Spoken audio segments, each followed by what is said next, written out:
नमस्कार. नमस्कार. सध्या आपण पाहतोय पुणे नाशिक महामार्गाला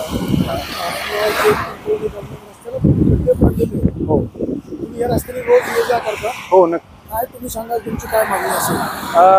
आता इकडचं तर बघताच आहे साहेब खड्डे तुम्ही, पण वस्तुस्थिती अशी आहे का आपली ॲक्सिडेंट झालेला मला वाटतं 4-1 महिने झाले असतील. आपले 9 जण गेले होते इथं या पुढच्या स्पॉटला. तिथले त्याच्यापेक्षा बेकार कंडिशन आहे तिथं. फक्त नावाला आपलं काय ते स्पीड ब्रेकर टाकले, नुसती मलमपट्टी, पण खड्डे बिड्डे काही बुजवले नाही. इकडच्यापेक्षा तिकडची कंडिशन एकदम बेकार आहे. आम्ही रोज जातो येतो, आमच्या कमरा गेल्या. मी येडगावचा इथलाच प्रॉपर.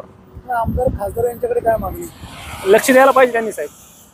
आमदारांनी किंवा खासदारांनी त्या आज 4 महिने झाले आपले तेवढी मोठी घटना घडली तरी अजून आपले तो रस्ता तसाच आहे. अजून कधीच त्याच्यावर डांबरीकरण नाही किंवा काय नाही, काय फक्त मलमपट्टी म्हणून एक स्पीड ब्रेकर टाकले, परत पुढं काहीच नाही. आपले आमदार कोण आहे? आमदार आपले शरद सोनवणे, खासदार कोल्हे. दोघांकडे मागणी रस्त्याचीच, बाकी काय दुसरं. रस्त्यांची कामं झाली पाहिजेत. पुणे नाशिक महामार्गावर रस्त्याला खूप खड्डे पडले आहेत. वास्तविक संबंधित अधिकाऱ्यांनी इकडे लक्ष देण्याची गरज आहे, परंतु हे खड्डे बुजवण्याकडे अधिकाऱ्यांचं लक्ष दिसत नाही, असंच प्रथमदर्शनी दिसतंय. या विभागाचे खासदार डॉक्टर अमोल कोल्हे, त्याचबरोबर जुन्नरचे आमदार शरददादा सोनवणे, या दोघांनीही लक्ष देण्याची गरज आहे. आमदार शरददादा सोनवणे कदाचित त्यांचे कार्यकर्ते असं म्हणतील हा राष्ट्रीय महामार्ग आहे, इथं आमदारांचा काही संबंध, परंतु आपण लोकप्रतिनिधी आहोत. जर संबंधित विभाग इकडे लक्ष देत नसेल, खड्डे बुजवत नसेल, तर आपण लक्ष देण्याची गरज आहे.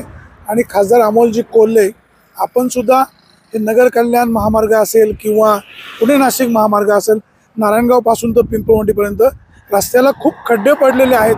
आपण ज्यावेळेस इकडे कधी याल तेव्हा अधिकाऱ्यांशी बोलाल आणि हे रस्त्याचे खड्डे बुजवून रस्त्याने ये जा करणाऱ्या लोकांना प्रवास सुखाचा कराल, अशीच अपेक्षा. सुरेश वाणी, विघ्न टाइम्स, पिंपळवंडी. आपण या ठिकाणी पाहतोय रस्त्याला पडलेले खड्डे, मोठमोठे खड्डे आहेत. त्याच्यामध्ये वाहन जाताना वाहन आपटतं, वाहनाचं नुकसान होतं. आता या ठिकाणी पूर्वी अगोदर काही पॅच मारलेले आहेत, आता ते पॅचसुद्धा निघू शकतात. त्याच्याच बाजूला दुसरा पुन्हा खड्डा पडलेला आहे.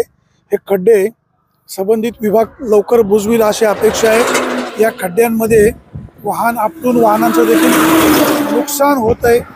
संबंधित विभागाला याबाबतची एजन्सी दिली जाते. ते ज्यांनी कोणी एजन्सी घेतली आहे त्यांनीसुद्धा इकडे लक्ष देण्याची गरज आहे, परंतु त्यांचंसुद्धा लक्ष इकडे नसतं आणि फक्त ठेकेदार आणि अधिकारी यांची याच्यामध्ये भागीदारी आहे का, असा प्रश्न त्या निमित्ताने निर्माण होतो. खासदार अमोलजी कोल्हे आणि आमदार शरददादा सोनवणे, तुम्ही याकडे लक्ष द्याल आणि या रस्त्याला पडलेले खड्डे आपण तातडीनं बुजवायला संबंधित विभागाला सांगाल, अशी अपेक्षा आहे.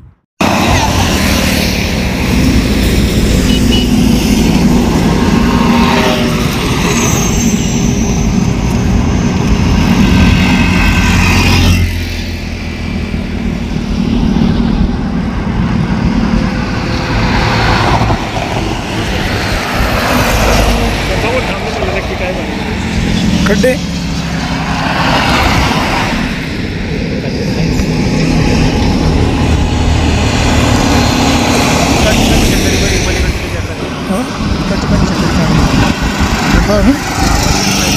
नावाला स्पीड ब्रेकर टाकले, परत काहीच नाही.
बातम्या शेतीच्या, बातम्या मातीच्या,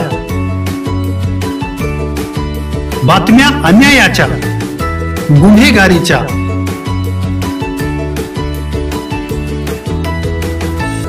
राजकारणाच्या आणि समाजकारणाच्या, शोषणाविरुद्ध बुलंद आवाज, जनसामान्यांच्या हुंकाराची गाज, सत्कार्याला प्रोत्साहन,